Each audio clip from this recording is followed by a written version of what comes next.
How you doing? Yeah, good about you? Yeah, not too bad. Good weekend? Yeah, not too bad.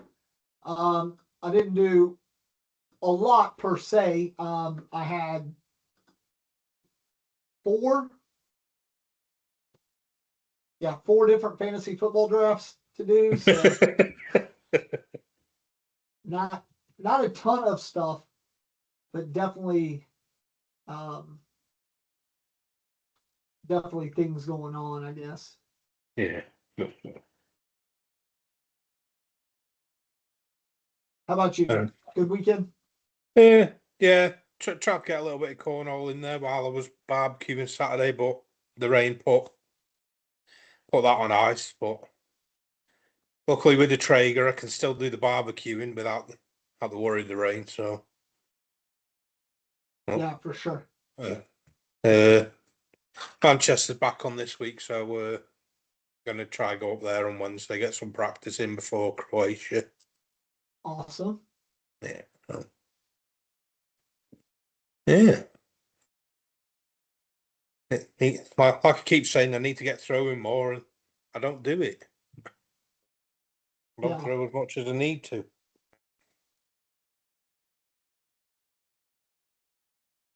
Me neither. Yeah. So we're a little light in the loafers, man, with things to talk about. I know that we kind of missed the mark last week and missed out on kind of talking about France and kind of talking about Spencer's and stuff like that. Yeah. But I am excited this week to bring on a guest and talk about this weekend's first major of season 21 for the ACO. Yeah. And a return guest as well. So that's always fun. But before we do that, you got some results from Spencer's anyway? Yeah, well, it was taken down by the one of the doubles teams of Topic over the last few weeks. The last tournament together, Sammy Soto and Gavin Connor took down on arguably the greatest doubles team in Mark Richards and Tony Smith, winning it 22-18. That one outside is the great equalizer. Yeah. The great equalizer. Well, what's worrying is if we had an outside UKCL event, Liam practices outside and he wins indoors. So outside, it's just not going to be fair, is it? But it would, because again, it is still the great equalizer. It truly is. Yeah, maybe.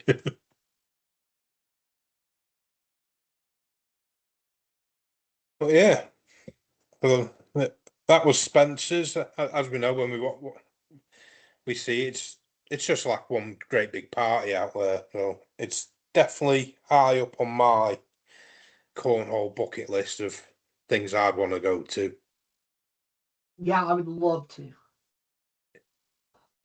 For sure, I would love to. We're going to go over the results with the guest, or we're going to skirt over them first and then get them on? Sorry, what? The ACO results. Yeah, we can rip through those. Yeah. So doubles, it was Caleb and Isaac Hurt taking that down, which was a 3-peat in Buffalo. So that's pretty cool. And then Caleb swept the weekend, so he won singles as well, which is his third win in Buffalo. And then who did he beat in the finals? I can't remember. I've not got that on me. And then not to be outdone by his big brother, Isaac also wanted to get a single, so he took down juniors. Nice. So both going back home with 2 trophies, so that's pretty cool. Not bad at all, man. And then seniors was taken down by Scott Harper, and that was back to back. So I'm noticing a pattern here in Buffalo. People who win seem to win again. And speaking of, the women's champion in Buffalo, here she is. Oh, welcome, Kim Jackson. Hi. Hi, Tim, welcome back. Welcome back. Thank you. Thank you. Good to have you back. I'm excited to be back. Big weekend for you. It was. I was super excited. Buffalo, the last 3 years has been the first major of the ACO season. And in women's, the first year I got third, last year I got second, finally got the win this year. So I was pumped. We were excited to see it for sure. It definitely, Buffalo is a little bit different than any other ACO major because the venue it's covered, but technically it's outside. So the board conditions are changing. I mean, it got to a point where it was almost like round by round, you were having to adjust because of wind, or the sun would come in and hit the board and it would slow it down, or then it would cool down and then the boards would get fast. And so it was just my PPR shows how much I struggled with adjusting to the conditions, but fortunately, kind of everybody was on the same page. So it's probably the lowest PPR I've ever had to win a tournament, but hey, I'll take it. A win's a win.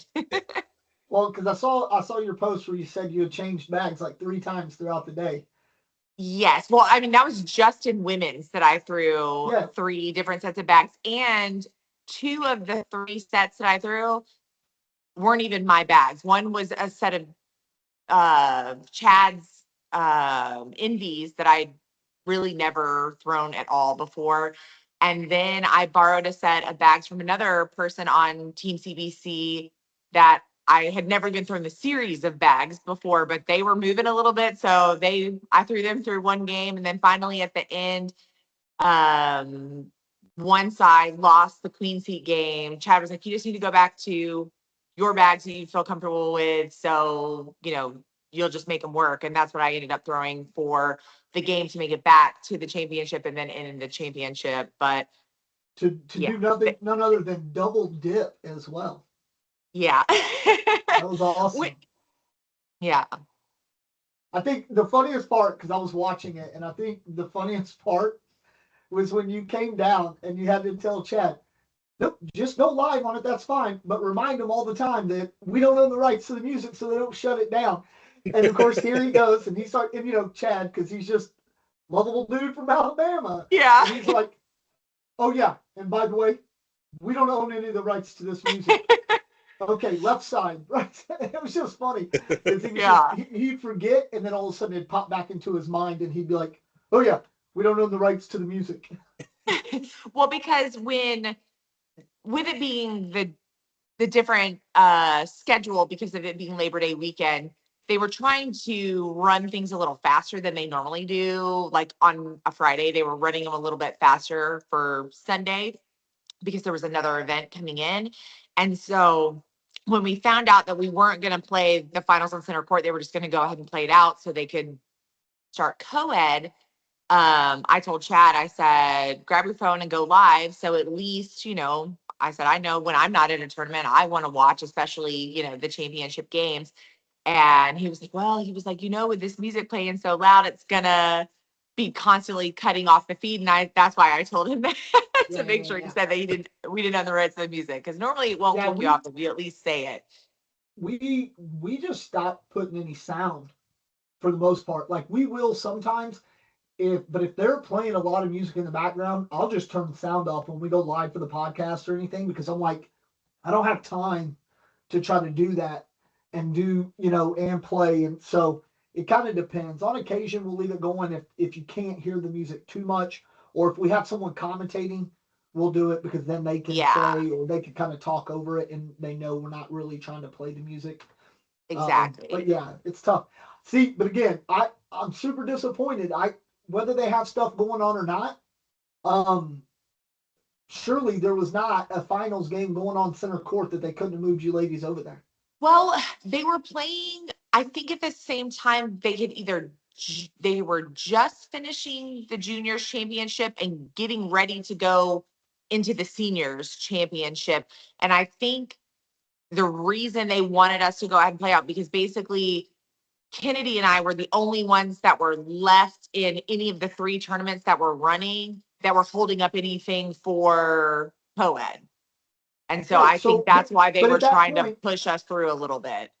But at that point, if nothing else is going on, they could have just moved you over to that court anyway. It wouldn't have made, in my mind, it wouldn't have made much difference. Now, obviously, you were there. I don't know what else was going on in the building. Yeah, I think they had juniors playing on center court, like once we got to the women's championship. Right. So we would have had to wait for juniors to finish out. Right. And I mean, you know how it goes with juniors. It could either be really fast or it could be, really Sure. long. And it ended up, they were like, are you guys ever going to get finished? They were like, we went through 4 games on center court before you guys were done with your 2.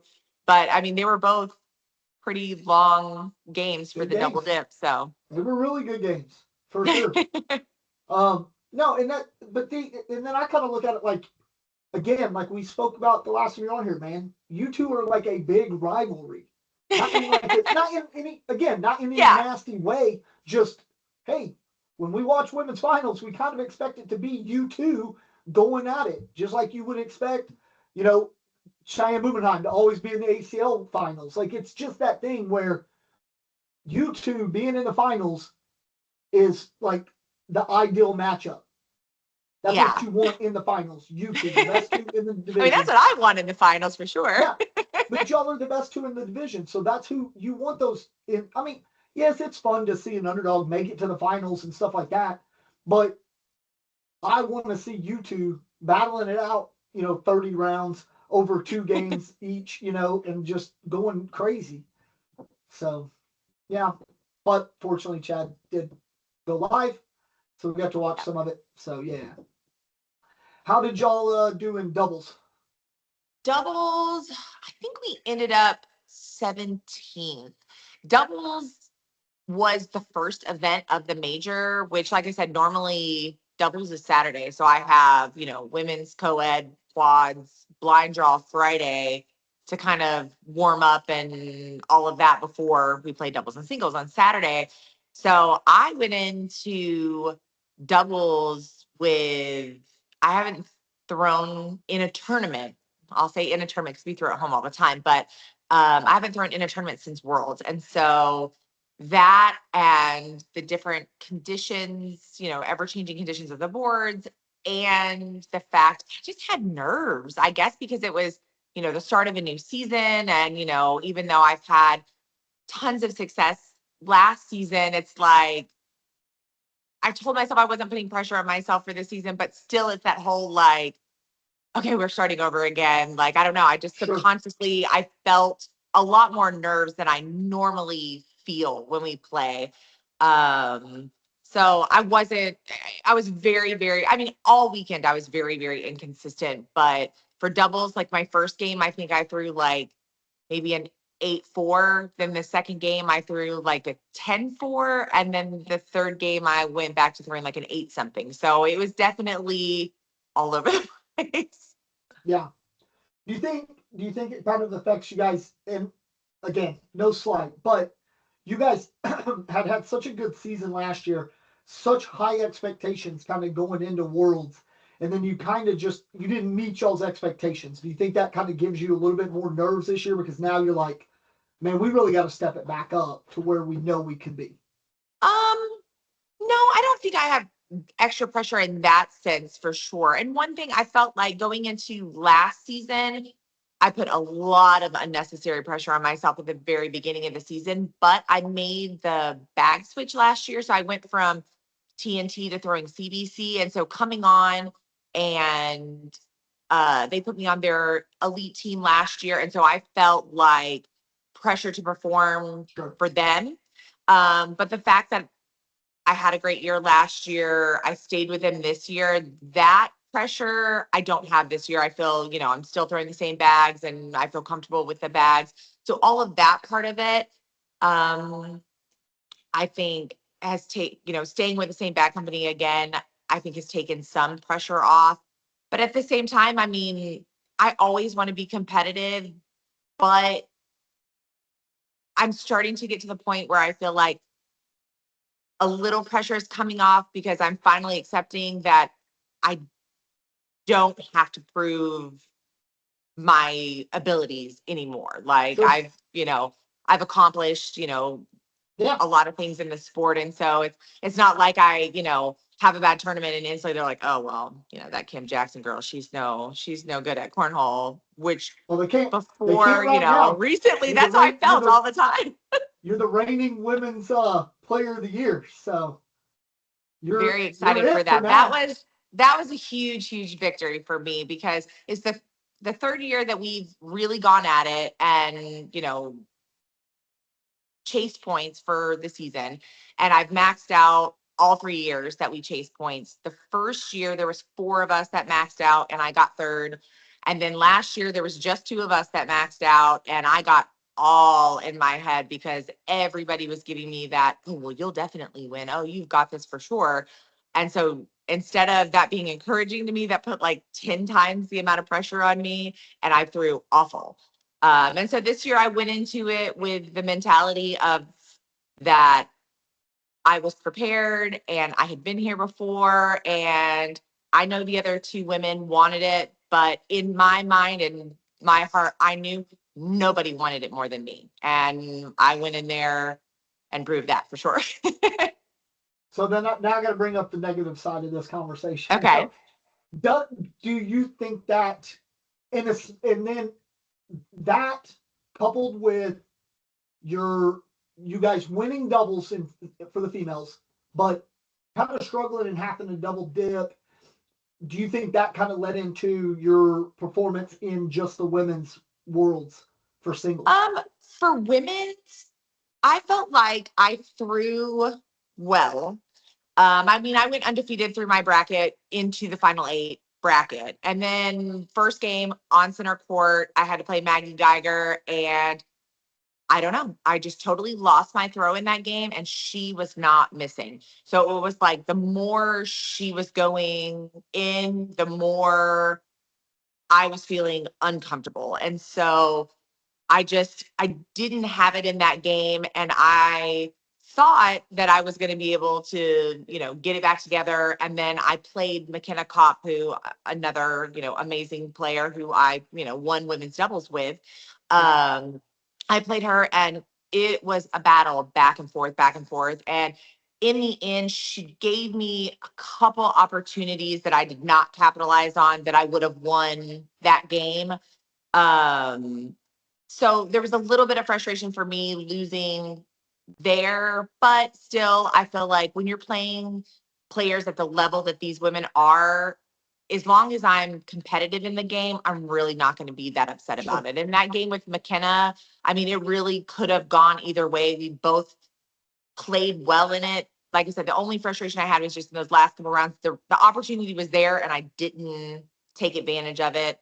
But I felt like it was one of those things. If I could have gotten through that game, I think I might have been able to get that momentum and come back through. But we'll never know because it didn't happen. But it's a long day that day at Worlds between playing, especially, going to the finals and, women winning women's doubles. I mean, we got done and immediately, you go start playing women's. The brackets already started. So Right. you immediately go into that and then you play all the way through women's. And I'm, like I said, made it to the top 8. So played, deep into that. And then as soon as I'm done with that, it's straight into co-ed.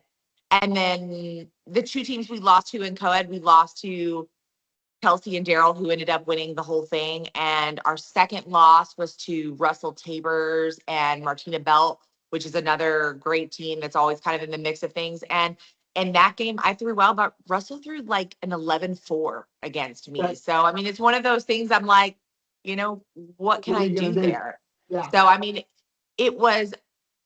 I wasn't happy, I guess, with the number of our finish there, but it was just kind of like unfortunate kind of where we fell in the bracket and who we matched up with when we matched up with them. And I mean, both of the teams we lost to are really solid, great teams. So it was like, I felt like there was no like shame in our game there because I mean, we played well. It just didn't go our way. And then as soon as co-ed was done, we had to go right into throwing the frame game for Pro Series. So Wednesday at Worlds was absolutely insane for us. Sure. Well, for me. But I think like what was the girl's name you lost to first? Your first in the eight again in the singles. For Maggie women? Geiger. Maggie's the Yeah. one that ended up winning the whole thing. Right. But I because I messaged you and I was trying to be as encouraging as possible. I know, but, you're so sweet. but we were talking about like having watched because you threw against her in women's doubles. And she was lights out in women's doubles Oh too. my God. Like, so it seemed to me like, and obviously I didn't get to watch the match you played against her in singles because y'all weren't on the broadcast court, but like, it was crazy that, because you were talking about it and I thought, she's just carried that momentum through. Because even though y'all beat them and y'all won doubles, I mean, she threw, I think she threw close to an 11 the whole match. Yeah, she outthrew me in both women's doubles championship games. I think I outthrew her in the king seat game, but in the double dip, I think she outthrew me in both games. And it was one of those things I felt like on my end, I was just trying to hold her, keep her at bay because she was so hot. So it was like, trying not to give up any big rounds and let McKenna do her thing on the other end. But I mean, Maggie is just, I mean, she is, I mean, one of the best, if not the best in just women's cornhole period. I mean, this was her third women's world championship. And this was back to back. She won last year too. And so with the women's field being as stacked as it is and her being able to come in and do as well as she does at Worlds just is a testament to what a great player she is. And she's now she's accomplished so much within the sport that she's not chasing anything anymore. I mean, she's been pro, women's player of the season, co-ed team of the season. Like I said, she's won 3 world championships. She's one of the 4 women that has won a world singles title. I think she's actually won 2. And then like her and her dad, who were co-ed team of the season last year when we were going to Owensboro in actual doubles, they finished 3rd. So I mean, she is a super solid, just consistent player. So you said she's won 3 singles world titles? No. She's won 3 women's world titles, but there's only 3 open singles. No, she's won. I think she's won 2, but there's only 4 women that have ever won. Period. Me, McKenna, Maggie, and then Kelsey Turner were the 4 that have won, but I think Maggie's won 2. Yeah, I mean, she got in a rhythm and it just felt like she was never coming out. She is. They call her Machine Gun Maggie because she just, I mean, she's just firing them in the hole. Just one after the other. You say she's not chasing anything. She don't really have much left to prove or anything. Do you see her making the transition and going and chasing that elusive title in ACL as well? I don't think so. And I mean, I could be totally wrong, but I feel like she's to the point now, like with her cornhole career, where she just goes to the tournaments she wants to go to. And she just plays because she enjoys playing. Like this season, she'll probably go to, 4 or 5, probably at absolute max, 6 majors. Like she's not one that's gonna, I mean, like Kennedy went to 25 last year. I went to 21. Like she's not that type of player, not at this point. So I think she'll do that same thing this year. She'll go to the ones that are she's from Wisconsin, I believe. So, she'll go to those Midwestern ones, and that's the ones that you'll see her at. And then you won't see her again till Worlds. So, and that's that's what she's got, kids and she's married and, her partner is her dad. So, I'm sure they enjoy that part, traveling together and playing together and that kind of thing. But they're just, like I said, they're not out there like, oh, I'm going to max in women's. It's one of those like, oh, if it happens, it happens. Or, Sure. Same thing for them with, co-ed or doubles. I mean, they finished last year, like I said, they finished 3rd in doubles at Worlds, like in the tournament, but also in just rankings for the season. They were 3rd in doubles last year. And like I said, co-ed team of the season. So they're both of them, her and her dad, are both really, really great players. So where did you fall on the list for blind draw? I won. Did you? Player of the season. Yes. I got my green jersey like 2 days ago. I was definitely. I'm glad I could be a small part of that.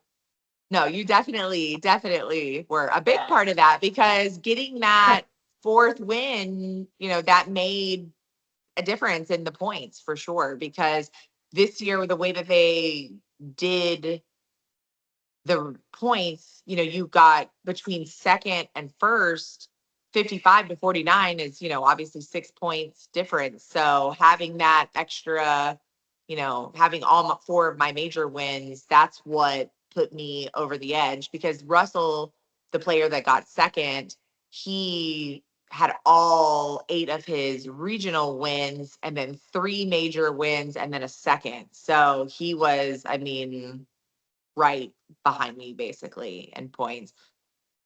Yeah. And he got a great partner at Worlds. Luckily, I got a great partner too. So I think we ended up 5th, maybe something like that. So that, helped us, helped me make sure that I got it done. But still, it was one of those things I wasn't really sure how Worlds factored into it. So even when it was done, I thought that I won blind draw player of the season, but until I got the email to prove my jersey, I didn't know for sure. Yeah, no, for sure. Speaking of jerseys, I saw you in your purple jersey in the women's finals. Did they run out of room to put all your major wins all over it? Like, you're throwing bags and all I'm doing is like, geez, man, it comes up her whole back. It was funny because seeing it on the live stream, obviously I've seen it, in person, just sitting here, but watching it in the live stream, I was like, good Lord. I was like, there really is a whole lot of circles on the back of the jersey.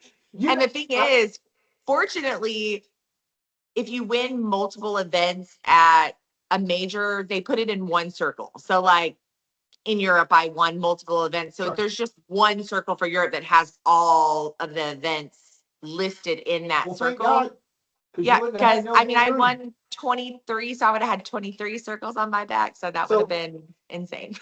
You'll appreciate this because college football, Graham. You won't know what this means. And I'm not an Ohio State fan, but all it reminded me was of the Buckeyes on Ohio State. They're little, yeah. That's what it reminded me of, and I was like, goodness.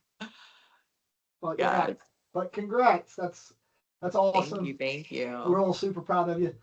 I appreciate it for sure. You guys have all given me so much support, especially, I had you guys are all messaging me and encouraging me through Worlds, and just, every time, I post anything or do anything, you guys are always on there commenting, liking, whatever. So I really, really appreciate all of you guys' support. So you got the first major down. What's your next one? I'm going to Lake Charles this weekend. So that's in Louisiana. Chad can't go because his work schedule, he works every other weekend.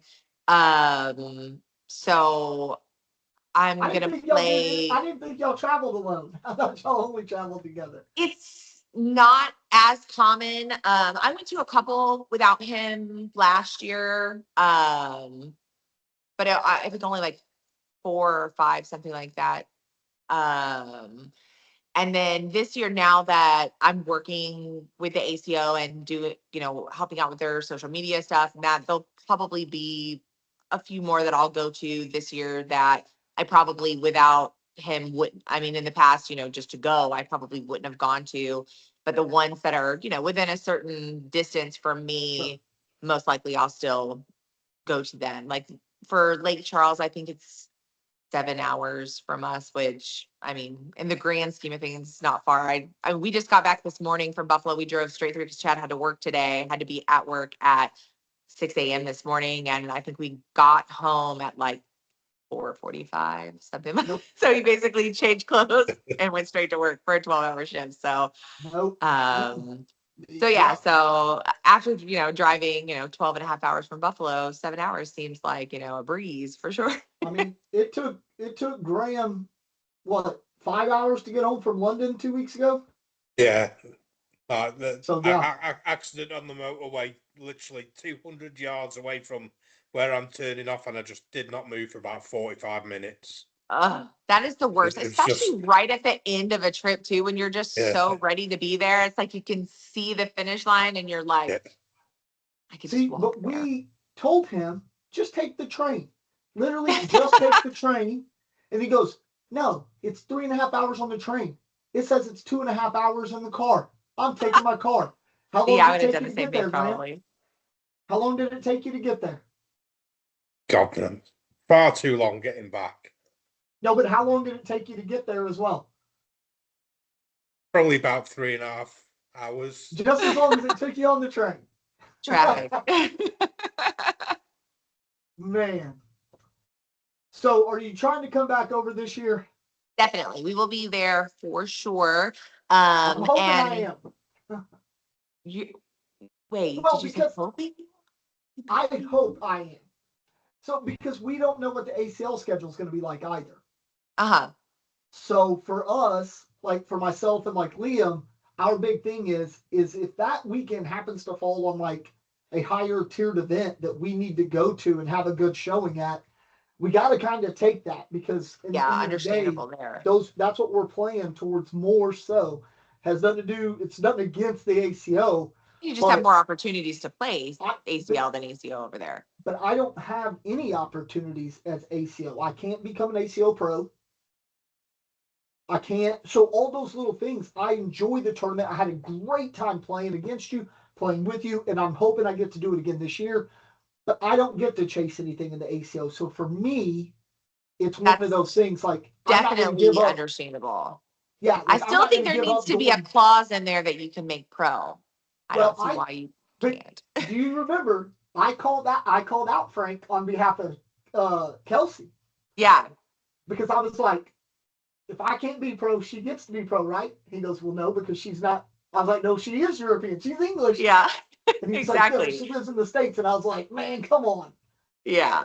But Well, you're like, well, I live in, the UK, yeah, so why can't I be a pro? Yeah. so I think the fact that you live there and you are basic permanent, resident there, I think that you should have the same but opportunity to be I pro for will sure. I will concede that I 100% understand the flack that Frank would probably take if he allowed that. Just like if he allowed Kelsey to get her pro Yeah. shirt from England. Because while you're okay with it, because you played with us, you know these things, Exactly. there's thousands of people in the ACO that would be like, nah, I'm not okay with that. Like I Well, would my imagine that, response to them is, well, you moved to the UK and then you can, well, you but can try to because be I a also thought European about it, pro. I also thought about it like this. You think there's got to be some of them that can't be happy that our guys are getting pro over here, and then when they get to the States, they just get to bump to that next, or be in that bracket already because they're pro and like they're not having to battle that. Because people get really upset about these kind of things.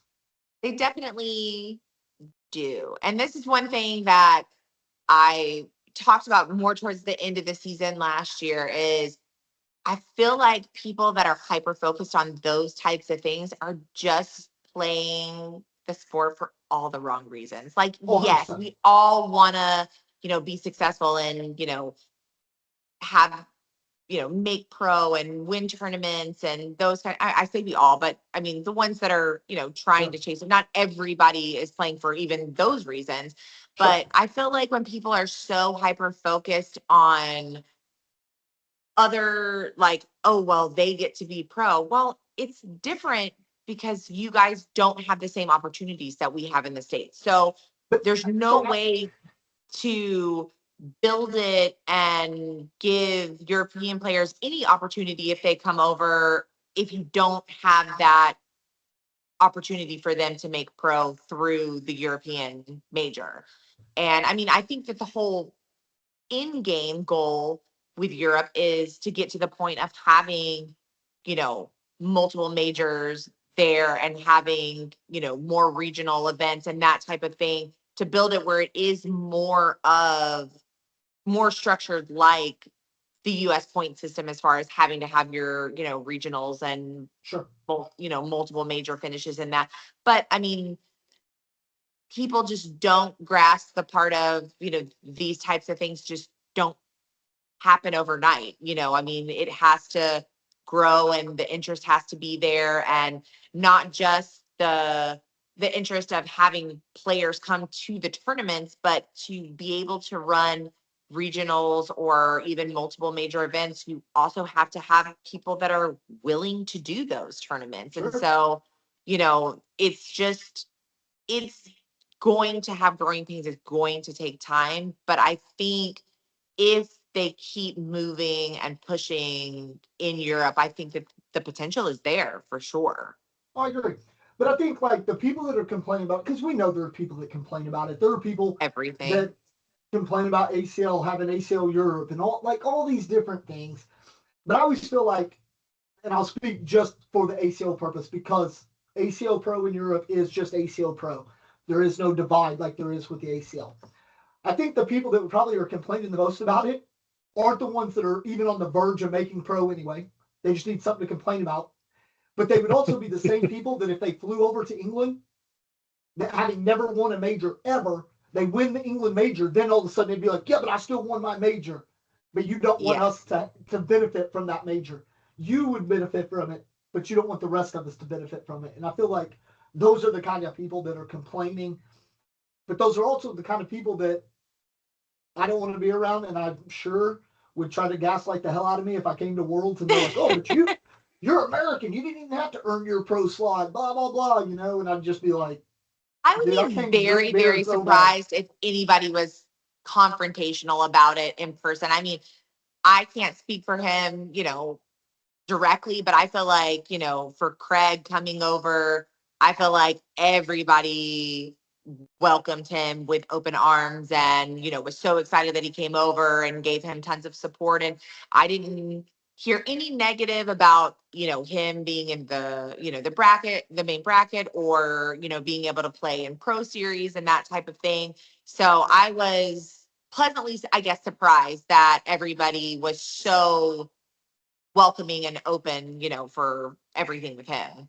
So I don't think I was that surprised. And I feel like because he was Scottish and coming over, I feel like that would have been a thing. Why I said myself, because I think me as an American. Because you're American, if I was given pro, or Kelsey as an English person that lives in America, she got her pro that way. I think there would be people that would be a little pissy about it. And I'm not saying they'd be super confrontational, but I definitely think. Oh, there would definitely be people that are pissy about it, and probably, think, keyboard warrior about it. They wouldn't say anything to your face, but, they'll make their little, Facebook post about how, how wrong it is. Yeah, but I think like they wouldn't, if they came over to England and won the major, they wouldn't go, oh, well, it wasn't a real major. Let me give that back. Hell no. Absolutely. It'd be on their wall behind them going, hey, look what I won.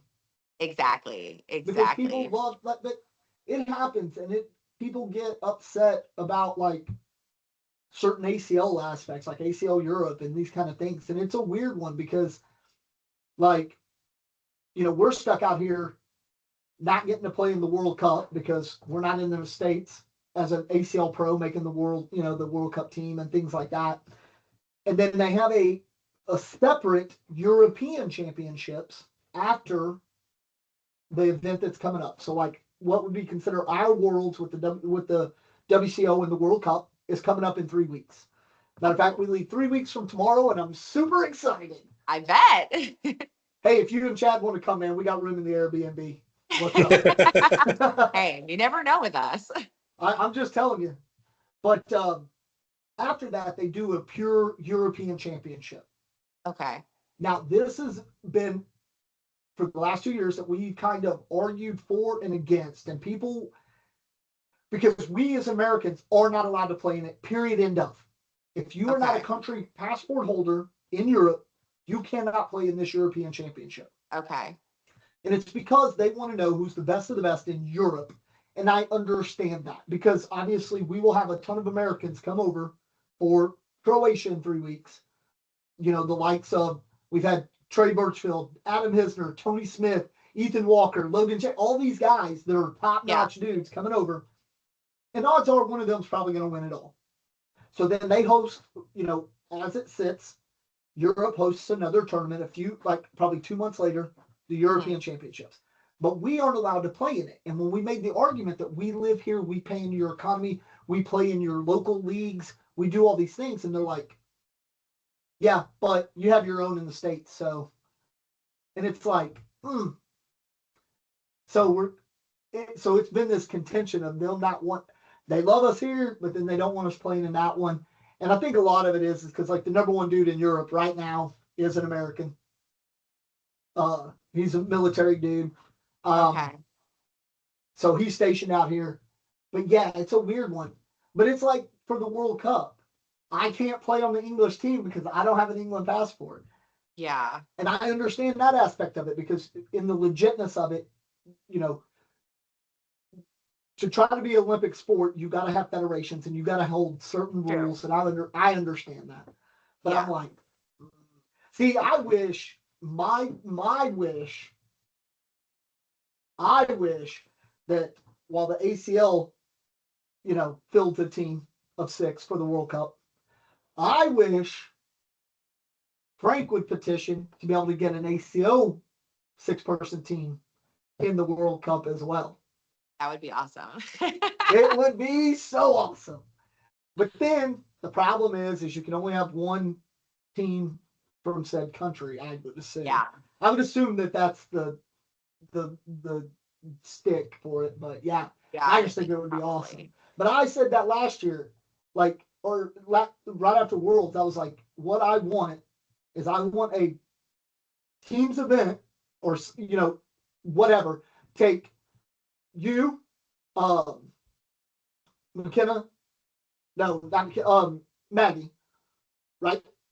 Yeah. You won women's singles, you were the women's player of the year. Like, you get you guys and do it for all the divisions, juniors, seniors, women, Yeah. and regular singles and regular doubles against all their top ones. And let's just see what happens. The thing is, I mean, as players and as fans of the sport, all of us would love that. But I don't even think that Frank necessarily would have any issue with it. I just think that ACL's never going to allow anything like that. And the sole reason is because they have that, I guess, they try to throw out this image that they're the major leagues and ACO is the minor leagues. And so if they were to do that and anybody on the ACO side wins, then that diminishes, you know, their elite level. So that's why it'll never happen. That's Graham. Has that not been my thought on this for 2 years now? Yeah. I mean, that's they 100% been my thought. ACL is so, it's funny because for them to say that they are, you know, I mean, they don't say it, but I mean, to have that air that they're the majors, ACO's the minors.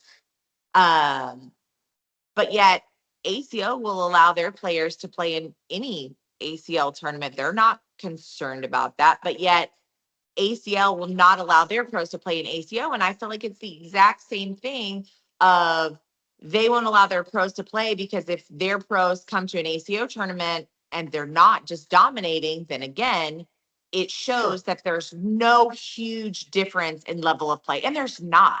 I mean, there is great players in both leagues. I mean, there's no denying that there's great players in both leagues and players that could compete across the lines either way.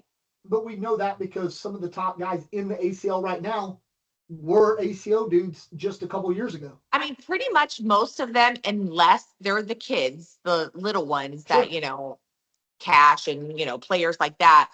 Obviously, you know, he didn't play ACO, but I mean, most of the big name players that are a little bit older started in ACO. I Jimmy mean, Graham. Yeah. Matt and Brett Guy. Jeremiah Ellis. You know, all these guys. Jeremiah's back in the ACO this year. So now with that being said, because I can't imagine him just completely giving up on ACL, because I listen to his podcast as well, and the way he speaks about it and talks about how like it's great that they already know that they're not going to have to travel until like January for an ACL signature event or whatever, and knowing that. So I don't know. I would love to talk to him and be like, hey, why did you make that decision outside of that? But rumor has it, and I don't know if any more came out about it, but rumor had it that the ACL was going to start permitting their guys to participate in any events they wanted to. I heard that, but I've gotten no confirmation from Yeah, I haven't either, anybody so. that they're allowing their pros to play in anything else other than But in 3 ACL. weeks, when I see Stacy and Trey and all them dudes, guess who's going to try to get that? I want some confirmation on this. I want confirmation on it because I'm not saying I'm going to be pro. I'm not even saying I'm going to be an ACL pro. I'm working for it, and that's my goal. Yeah. This year my goal is to be in the top 50. I'm set number 62 right now. We'll see. We're going to see how it plays out. But that is my goal. Mm-hmm. But I also want to know that if I chase this goal, I'm not going to be denied an opportunity to play the ACL major that's in my back garden. Yeah. I don't get as many opportunities as the rest of the Europeans to play in these tournaments because I have to travel for every one of them. So if there's an event in my backyard, I want to go play in you that want to event. be able to play in it. Exactly. So that's where I sit on wanting to know the confirmation. Yes, I would love for it to be confirmed and allow these dudes to go do it because I think we could see some of the most amazing matchups. It would just be awesome. Now, the only thing I will say is I don't think, and this is no offense, and no offense to Caleb. Is it Caleb or Isaac, the younger one?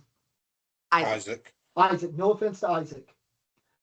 I don't think the ACO juniors are on the same level as the ACL juniors.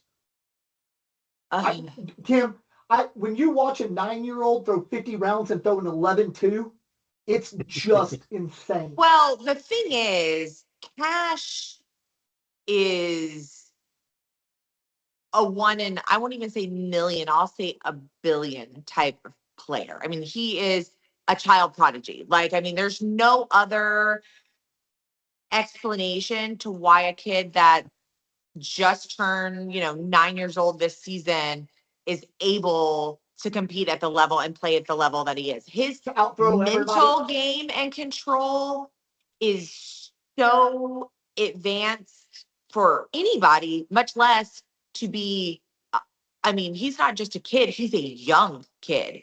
But I think his exposure with his dad, being the owner of BG, and his exposure at such a young age to all of these top level players and, he's just been soaking that in like a sponge since he was little. But the natural talent is just there. He has the natural talent, but he also has the fostering to do it. His dad makes, arguably one of the best bags in the world. Definitely probably the most popular bag for sure. But arguably, there's ACO bags that are up there too. I'm not saying that, but if we're going to talk top 5 of all bags in the world, BG is probably cracking the top 5. Oh yeah, I would say so. Right. So, and then he has the ability to go practice. And I also say, because everybody's talking about these juniors and being that good. And I think, well, if all you got to do is go to school and then go home and throw bags, should I be real good too? Well, and too, we were talking about that actually with another player this weekend, a seniors player. And he was like, the game has just gone to the kids. And I'm like, well, not totally. But I said, it is a different mentality when, like you said, you have no real life worries that you have to deal with besides just, going to school and showing up for cornhole. And the fact that most of the juniors, and I'll say most because some probably, have to help foot the bill with, prize winnings and that type of thing. But most of them aren't having to pay for any of it either. So there's a big difference in being able to travel and everything's planned for you and paid for you. And you don't have to worry about well, if we don't win anything this weekend, this event cost us, X number of dollars. When you get to show up with absolutely no pressure and just play that, whatever, it is what it is. You get to use all your sponsorship money just for the travel. You don't have to pay bills with it back home. It's just for your cornhole event. Yeah, it matters. And I'm not saying there aren't juniors in the ACO that couldn't compete, but out of the top 20 going into Worlds this year, 4 or 5 of them were juniors in ACL. That's just crazy. That's the only reason I say that. I think that's the only division that there would be kind of a divide. I And I'm don't not know. saying a great I mean, it's divide. one of those things I'd love to see them actually matched up. I mean, there's players like, I don't know, at Worlds this year, if you've followed him at all, but Lonnie Campos. Yeah. Kid is just, I mean, he's, I, I don't know, 16, 17 maybe. And I mean, he is insane. I mean, Yeah. he going into Worlds the first couple days, he won blind draw. His team won Slider Cup. They got second in state Slider Cup. He won, I think, quads, juniors, doubles, and juniors. So, I mean, this kid's, going into, the week where, I mean, basically he's winning absolutely every, event, throwing insane high PPRs. Sammy Van Sickle, Parker Burgett. I mean, there's Amari Scott. I would like to see them matched up. I would like to see them match up because it's one of those things like I feel love like Kim. you I love Kim can't. defending her juniors. Yeah. Yeah, of course. Well, my thing is this. I mean, I see That them mama bear's play. coming out. Mama bear's I see coming them. out. Well, Carson Morris isn't a junior anymore, but last year he was in juniors and he's a phenomenal player. It's one of those things I feel like with the juniors, I I would like to see them matched up against them because I feel like, especially with the juniors, they are big on playing to their competition. So depending on who they're playing, it almost brings more out of them. So like if they had the opportunity to play some of the top level ACL juniors players, I think you would see some of the absolute best cornhole that could come out of Sure.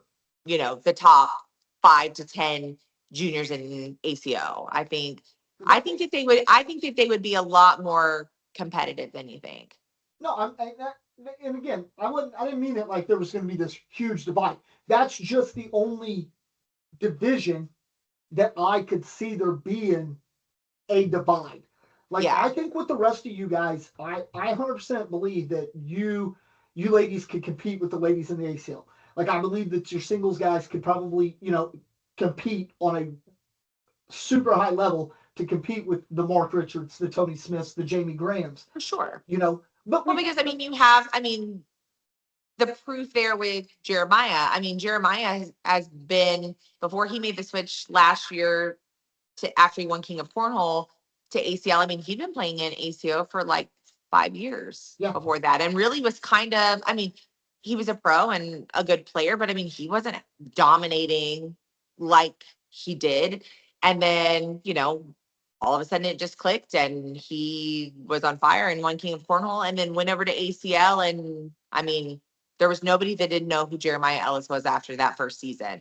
Now, granted, for Jeremiah going into the second season, I think for him, because I mean, he's a UPS driver and my mom worked for UPS and my brother-in-law used to work for UPS and their schedule is crazy. I don't know how he makes it to any tournaments because their days off are normally Sunday and Monday and their hours are insane. So for him, even though, I mean, he was so successful at ACL, and I'm sure he was getting, solid sponsorship opportunities in ACL, still not enough to be able to quit his job. And knowing too with UPS, like their benefits are so good. Like, and he has a family, so he has, a wife and kids and all that. So I mean, you have to factor all that in. And so I think his big thing about coming back from ACL to ACO is not, people like, oh, he just can't compete, after that, first year. Absolutely not true. The difference in ACO and ACL, as far as like it being better for him, is the fact he can pick which majors he goes to. So there's plenty of opportunity for him to get his, minimum 4 majors in that he has to have to get his pro status and all that type of thing, even though he has lifetime pro status because he's King of Cornhole. But is that a thing? Yes, if you are King of Cornhole, you are a pro for life. And you never pay to play in a major for the rest of your life either, which pretty cool perk. But really, yeah. So with Jeremiah though, I think that year. Let's go. right? But I think for Jeremiah, I think it's more of just a schedule thing because with ACL, you have to attend those events. And so you have to be able to get off those specific weekends and travel to those specific locations versus an ACO, you can stay in your little, like I said, like Maggie Geiger stays in her little, Midwestern region and goes to the ones there. And that's all she goes to. She doesn't have to, travel across the, country to go to anything if she doesn't want to. And that's a big difference in ACO versus ACL because ACL, it's like, oh, well, it's in Arizona. Well, sorry, you have to go to Arizona. Oh, it's in, New York. You got to go to New York. So Yeah. with ACO, I mean, there's choice of majors all over the country. And then now, 2 in Canada and 1 in, England. So it's schedule wise, I think it's more conducive to players, especially players that have full-time jobs and players that have families, other, personal obligations. I mean, that's one of the biggest factors that has kept us with the ACO is the fact of, Chad's work schedule. He's works every other weekend. So on the weekends he's off Friday, Saturday, Sunday. And pretty much during season, I mean, there's a major we can go to Friday, Saturday, every other weekend if we want to. And with ACL, we would have to go to the ones when they're scheduled. And if they, happen to fall on the weekend that he has to work because he works 12-hour shifts, I mean, that's, 36 hours he has to take a PTO just to go to one tournament. So that's, a huge difference. No, and I'm real fortunate because I don't work Mondays. So I get to travel back on a Monday instead of having to rush back on a Sunday. Like Yeah, that's great. It makes a huge, huge difference. Yeah. So yeah, no, I get that. Yeah. But it would be pretty cool, man, to see some of you guys just matched up and like. I would love it. There was somebody that was talking about recently. I can't even remember who or where I even heard this, but they were like, there needs to be just like a non-sanctioned tournament. So nothing affiliated with ACO, nothing affiliated with ACL, but that way both sides could play on it without any issue because with ACL, they can play in other tournaments. It just can't be another league's tournament. So it can't be ACO or TCL or whatever all the, things are. Which is crazy that it can't be in the TCL because I know that Gavin and Kano and them guys were just up in Oklahoma with Logan Chamberlain just a couple weeks ago playing in Oklahoma's tournament. Well, maybe they can play in TCL. Maybe I'm wrong there. I know that there's something with TCL. I think it's actually on TCL and where like if you're a pro, like it costs more to play or something like that. There's some reason because there were several TCL players that are like top level TCL players that didn't want to get pro status because it would affect something with their TCL. But I think sometimes though, I think as you guys as the cornhole athletes, now I don't know. I'm not saying this is a definite, but it's kind of like the NFL. When these top guys hold out, you don't just say, well, we're not going to pay you, get out of here. We'll pick up the third string guy. Come on in. So it's not to say that if the main ACL guys held out and was like, well, no, we're not going to play ACL if we can't do both. I don't think ACL would care. I think they would be like, hey, I got 500 other guys that want to be pro. Like, come on in. But then I think sometimes maybe they did kind of go, well, we're leading the war. Like all the golf players. You're right there. Like if the top level players really like almost like made a union, like kind of band together and said, listen, we're not gonna do this. Like you're gonna let us play in what we want to play in, or we're not gonna play ACL. I think if there was a big enough chunk of those top level, I mean, it has to be like the top level.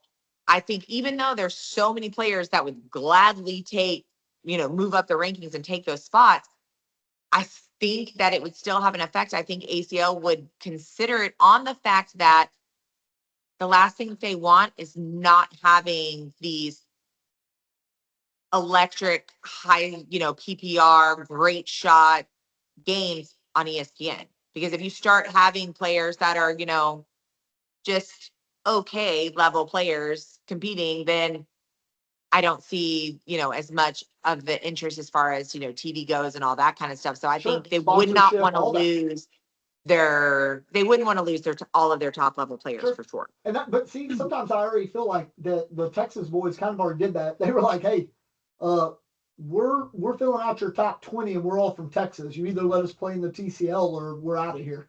And they were Which, probably I like, mean, yeah, okay. the Texas boys are disgusting. Well, and then now you've got, and women's, Kaylin Allhouse. She's from Caitlin Texas too. Allhouse, my girl. I picked She her early is- on in the ACL. Everybody thought I was crazy. No, she had a breakout season this year for sure. I mean, she is throwing on a whole nother level for sure. So it's good been stuff. fun to watch her come up this year for sure.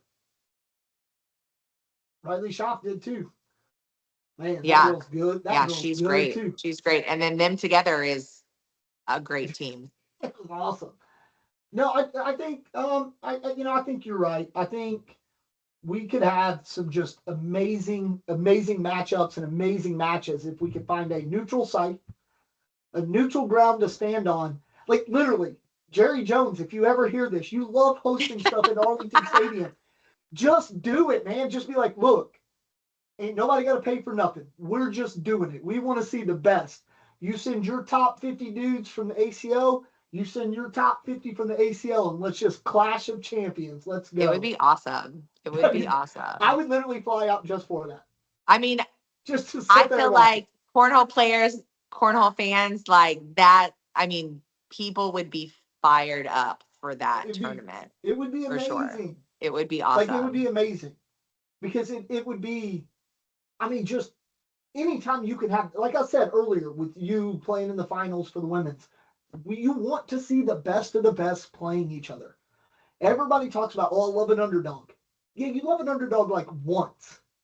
You don't want to constantly see the underdog because at the end of the day, the underdog winning it all is slim. Yeah. So if it's always the underdog making it or a underdog making it, then you get the same person winning multiple times. Whereas you want those top two players all the time. Because I just want to see a great match. Yeah. So it's tough. But I don't know why I'm talking anything. I have no shot at either. So hey, you never know. Never know.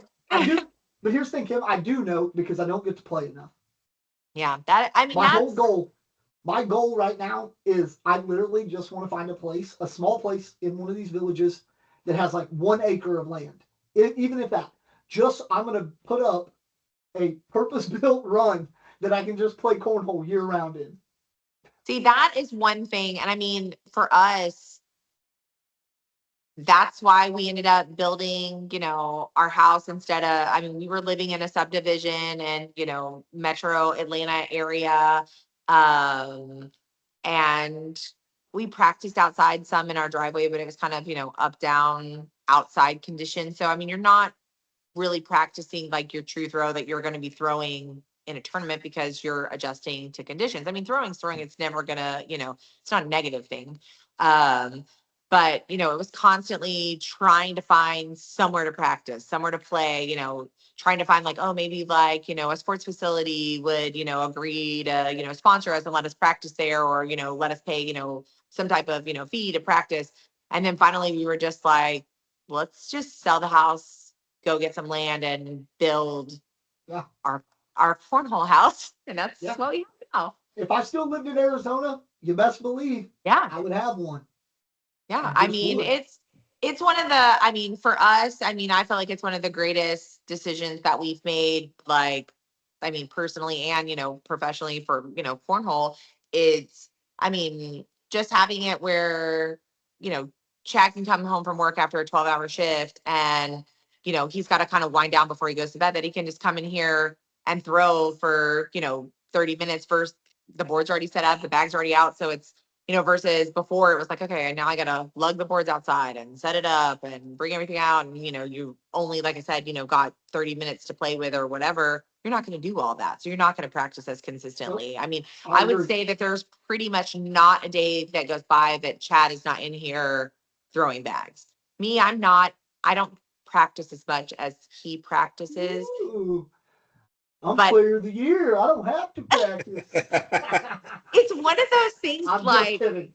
I don't know. I mean I love to play, but I love to play. Like so like when like for me to come in here and just practice by myself, I mean every once in a while I would consider doing it. But like for me, like it's when Chad's like, all right, let's go play. We call it Championship of the World. We play best 2 out of 3. And I felt like when we're doing that consistently is when I'm like really throwing like my best play like in tournaments, because when we first started doing it, I could never get like to the point of like practicing where I felt like I was really taking it seriously. Like I was always in practice mode versus game time mode. And so by us making our Championship of the World, like, and it puts that little bit of like, you know, simulated pressure, like, Yeah. because I want to beat him. Yes. So, you know, we play our 2 out of 3 and I wear my, you know, headphones. I listen to music. We don't, you know, talk. I play like I would play for real. It's like this. I love it. What is it? I can't see. So me and Graham started this, and it's just our little Just Board It trophy that goes back and forth on our grudge match that we play. I every love event. it. See, that's awesome. Every There's got to be event, every something on event the we go line, to. something to play for. And we're tied 4-4 right now, heading Nice. into Croatia. I love it. So That's whoever awesome. whoever wins in Croatia is the champion for the season. See, that's awesome. That is awesome. But see, just little things like that puts like I said, when you know, practice or play or whatever, it puts that little bit of, like I said, like simulated pressure, because it's hard to make yourself in practice have those same feelings that you have when you play, because you don't, when you're practicing, you don't have that adrenaline rush. You don't have those nerves. You don't, you know, I mean, I'm not sitting here and practice with my hand shaking, Sure. which in a tournament, sometimes it, you know, just decides it wants to do that. So, or, you know, my heart, you know, my Apple Watch isn't going off, you know, alerting me that, you know, my heart rate's almost 200. Like that doesn't happen in practice. So it's hard. And for me, like, I feel like I'm to the point in my game, like that's the part that I need to practice more than anything, is handling the adrenaline and the nerves and being able to play through that and still, you know, be able to play consistently. And so finding ways to simulate that in practice is good. Yeah, no, for sure. For sure. I feel the same way. And I feel like that's kind of one of those things we have like in my club, like we kind of plateaued for a little while because we didn't have any new blood coming in, so it was just the same thing over and over. Yeah. And it matters, I think, and that's why I try to travel and go to Europe as much as possible to play, because if not, my game's not going to get any better. Because Yeah, you got to no, be it's playing. 110% true. And I mean, our first, I talked about this maybe a month ago on the podcast, and talking about like, you know, you talk about physical fatigue, mental fatigue. The physical fatigue, you can practice and get over that. yeah, Like you can just repetition of throwing a bag, you can get over the physical fatigue of it. But the mental fatigue is hard to get over, because if you're not constantly turned on, like switched on, like, oh my God, in a yep, situation, you're not preparing for it. So then you get into a tournament and you've got 3 days of straight playing and you're in some high pressure situations. That adrenaline dump is different because you're not used to it. So then yeah, all of a sudden you get all these things, and it's like, it's a big difference. And we talked about that on the podcast, and how people, you know, the only way to prepare for that kind of stuff is playing in some type of competitive, like even just you and Chad doing your little thing. That's a little bit of a competitive thing to help you turn on. When me and Graham play, we're usually playing at the end of the day after we've both been knocked out of singles or whatever, but then we turn it back on because neither one of us want to lose. and you want that little Definitely not. board. That means more than any UK tournament. I know I'm not going to contend for one of them, so that's the one that matters to me. Yeah, and I mean, and that, you know, and by doing little things like that, that keeps that competitive drive and that focus and all of that. I think it's awesome. Yeah, for sure. All right. Well, I don't want to keep you too much longer because I feel like the longer we keep you, then we'll have less to talk about the next time we get you on the show. Because we love having you on, Kim. You're an amazing cornhole player, but you're even a better person. Oh, And we thank you so much for always taking time out of your day to come on our show. Of course, anytime. But now that you're already out in the cornhole area, you might as well throw some bags when we get off this call. I know, You're right? already out there. You No, ain't it's one gotta of leave those the house. things. You're already If out there. Chad found out that I practiced without him here, he would be so mad. He'd be like, "What?" He was like, "You won't practice when I'm at home, but I'm not there. I'm at work, and you're gonna throw without me." He would be Then offended, please for do sure. that and secretly have a camera going so that we can see it. Yeah, I'll go live on my solo practice while he's at work, and yeah, he'll be cussing me in his head at work for sure. So, you said you're going this weekend to Louisiana? Yep, I'm going to Lake Charles this weekend, and the next weekend we're in Tahoe, and then I think it's a week in between, and then we're going to the first major in Canada. Okay. And then the next weekend after that, I'll be Chad can't go to it, but I'll go to Hamilton, Ohio for the Spooky Nook major, which is a big major. I actually think that that's going to be the first pro series of the season. I think they're doing pro series there. And then after that is Albertville, which is a new major this year, but it's in our backyard. Basically, it's 45 minutes from our house. So nice. we're pumped for that one. That one will be a great major. The venue is unbelievable, and just where the location is, it's northern Alabama. So you kind of got it where it's not far from Georgia, it's not far from Tennessee, it's not far from Mississippi. You'll get a lot, all the, Southeast, it'll be a close major for it. It's one that I fully expect will sell out for sure. So it'll be a big major. And then the next weekend, I'm trying to convince Chad to go to Salt Lake. But if he doesn't go, I'm probably still going to go because flights are so cheap. It's only like $77 round trip for me to go to Salt Lake for some reason.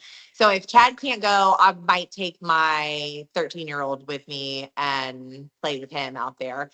And then I think after that, I don't know, we go to Vegas sometime. I don't think that's till November, but I mean, There's always something.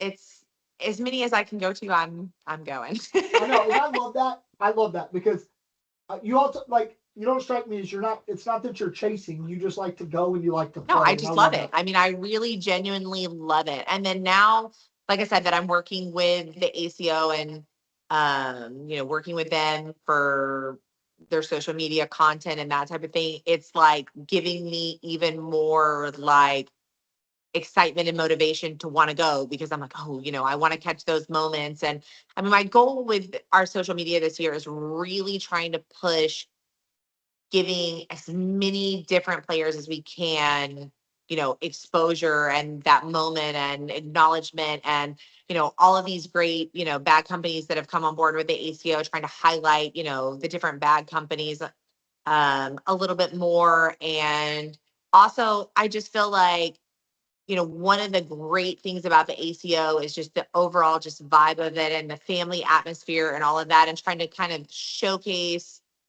all that, the ACO has to offer to kind of, incentivize more people, new people to come into it and realize that it's not this intimidating, competitive situation that if you're not a top level player, you can't come and enjoy it and get something positive out of it. So, that's the goal. So we'll see how it goes. No, but I love that. I love that, and I think you'll do a very good job at that. And I think that's a perfect role for you because you are that outgoing, bubbly person, and yeah, that's awesome. Well, we look forward to seeing more on the socials then, and keep us up to date, and we'll keep following you and see how it goes this year. For sure. And I'm working on something that kind of like I can't say a lot about it yet because we're still working out logistics of it, but basically working on something to give some people the opportunity to come over to the Europe major that probably, normally wouldn't have the opportunity. So once I have all the full details, I might have to reach out to you guys again to come on and kind No, of put it 100%. out there a little bit Yeah, more. definitely. Done. No, that's done. We get lucky enough that we have quite a few people that are like, hey, we'll come on your show to do like the exclusive. And I'm like, I don't know why, but okay, let's do it. Okay. So no, yeah, for sure. You're always welcome on the show. Well, thank you. I mean, if there comes an event, there's something you just want to talk about, you get a hold of us, we'll put you on, we'll let you talk about it. Awesome. We love having you on the show, Kim. We will continue to follow you. I'm going to keep messaging you every time I see it and wishing you the best. So, well, I tell appreciate Chad the we said support hello. always.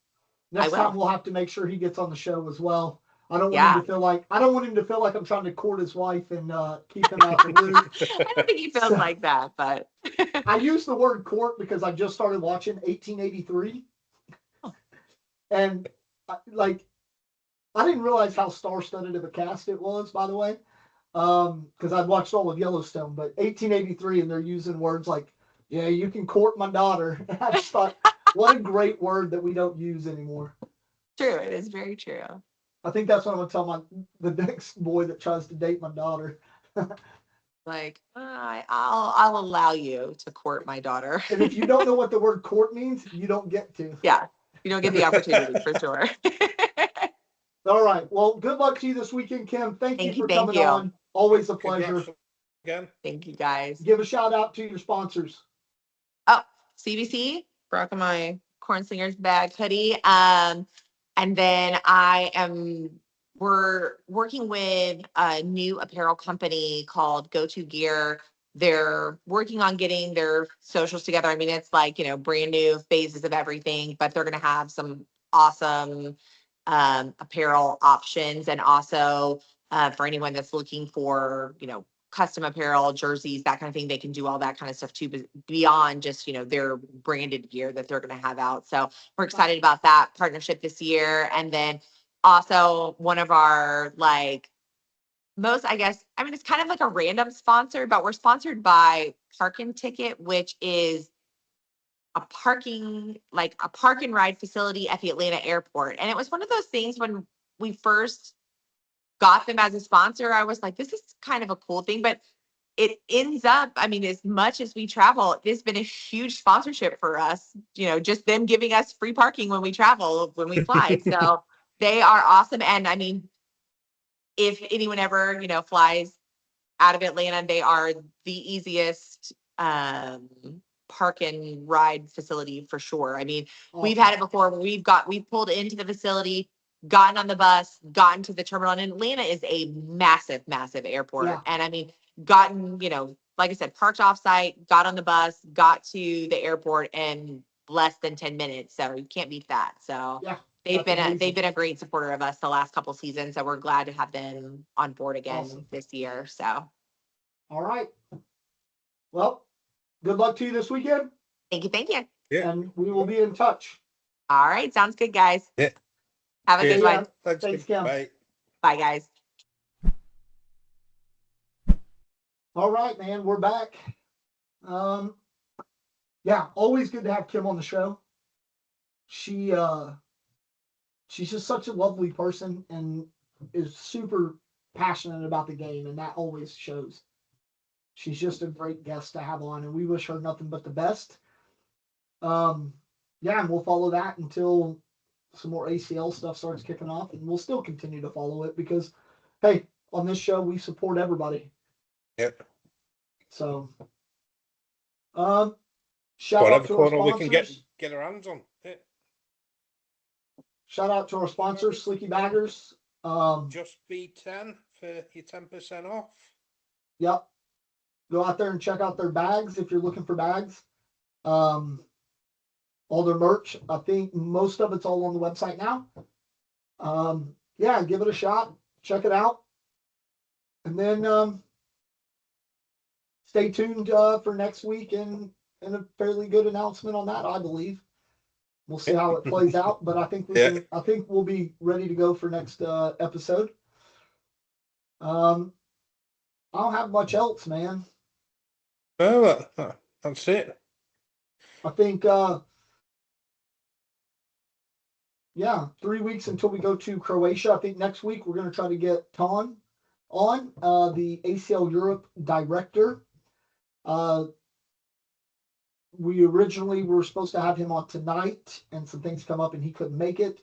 So we reached out to Kim for a last minute replacement, and that's what makes Kim such an awesome person. Because as soon as I reached out to her, she's like, "Yeah, when?"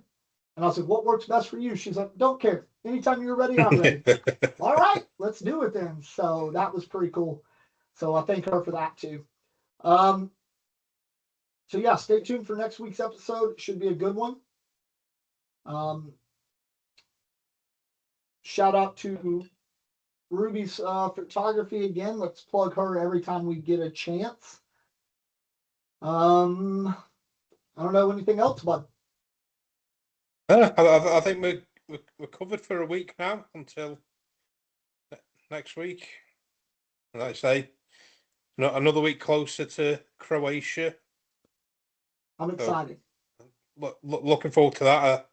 I'm nearly all sorted. I just need to get my hands on a few euros and get me train ticket to the airport booked, and then I'm good to go. My The liver's not suitcases looking are forward to it, but I'm looking forward to it. the suitcases are already half packed. Just make sure I've got everything I want there ready. Oh. Yeah, can't wait. Yeah, I'm super excited for it. It'll be a good time. All right. Well, in the meantime, I'm Josh. Graham, remember, Just boarded. laters. Later, bud.